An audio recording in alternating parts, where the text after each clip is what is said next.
Wisdom, the final frontier to true knowledge.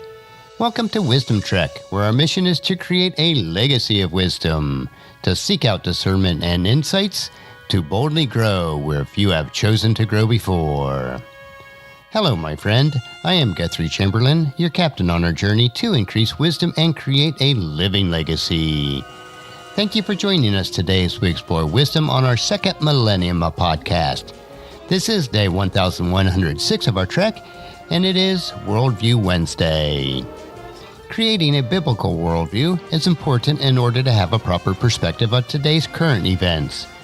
To establish a biblical worldview, it is required that we also have a proper understanding of God and His Word. This week we will begin a new series which will cover another detailed book review from one of today's most prominent Hebrew scholars, Dr. Micheal S. Heiser.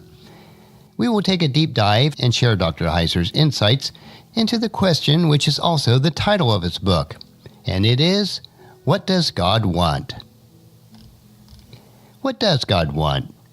It sounds like a simple question, but if you give it a bit of thought, it really is not. Why? Well, for starters, you have to know the person asking the question. People ask for a lot of different reasons. Is it a cry of anger from someone in pain? Perhaps it's a barely audible whisper that surfaces from deep sadness. Is the motivation curiosity, or is it just prompted by a desire to reflect and to think deep thoughts? It is not difficult to see why giving the right answer depends on why the question is being asked. While we all have motives for asking these questions, the answer is always the same for everyone, at least in terms of the answer that God would give in respect to all of us. That is precisely how I am asking it. I'm asking it to help you to think about some important things. When I ask, what does God want? What I'm really asking, what does God want when it comes to every person in the human race? What does God want when it comes to me and my life and to you and your life? Before I get into the detailed answers from Dr. Heiser, it is pretty obvious that the question is a religious one. All of our questions about God naturally get filed in the religious folder. I've raised the question, and we will explore an answer because I'm interested in God. Most people still are. Though they may not be interested in church, it is certainly not a prerequisite to be involved in church in order to be seeking an answer to our question. As we go throughout this book, we will find that the answer is going to be a biblical one, and that narrows the focus quite a bit. The goal of Dr. Heiser's book is that the Bible would answer the question, what does God want? Now for the answer, and it is simple. He wants you. That might surprise you. You may doubt it, but that's okay. It is the right answer. To be honest, though, it isn't enough of an answer. You can't get the sense of how amazing and how profound the answer is by just one sentence. You need some context to appreciate about how much love is behind this answer. There's actually going to be a long and remarkable story behind the answer. Since that is the case, this book is not only about what God wants, but also it is about the things God wants you to know. Yes, He wants you, but for you to appreciate that and hopefully feel the same way about God, you need a little bit more context. That's what we'll discover in the detailed synopsis of this book. We'll start with God's story, and there's a lot of tragedy in it, but none of that has ever changed God's mind about you and also me, thankfully. Once we are done discovering the story that is contained in this book, then Dr. Heiser drills down on some parts of the story that are especially important.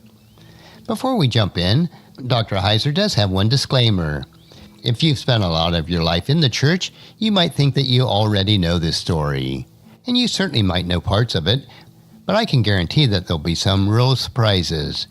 Unfortunately, the thing that often gets in the way of the wonder of this story is religion.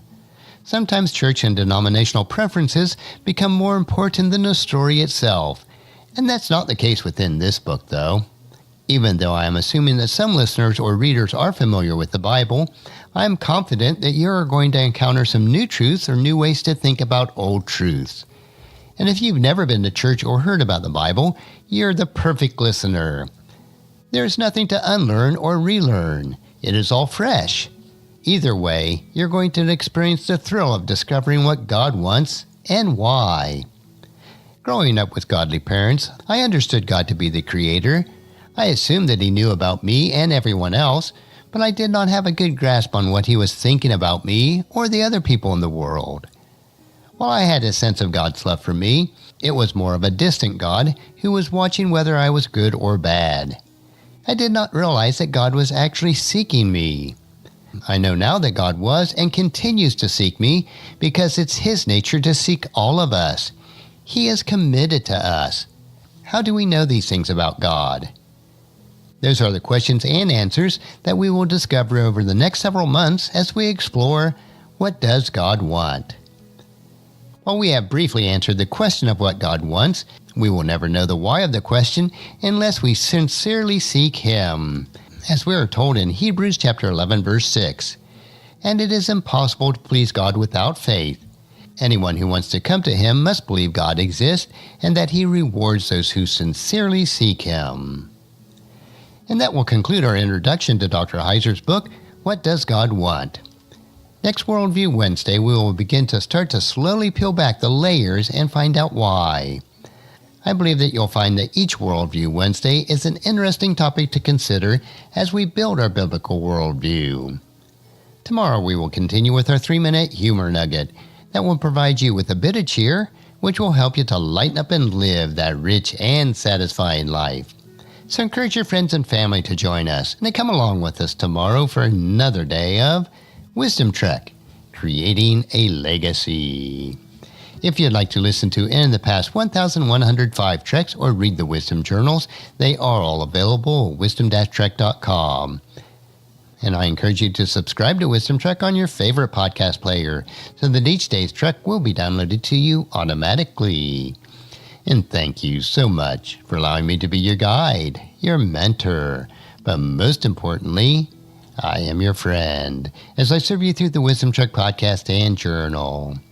And as we take this trek of life together, let us always live abundantly, love unconditionally, listen intentionally, learn continuously, lend to others generously, lead with integrity, and then leave a living legacy each day. I am Guthrie Chamberlain, reminding you to keep moving forward, enjoy your journey, and then create a great day every day. See you tomorrow.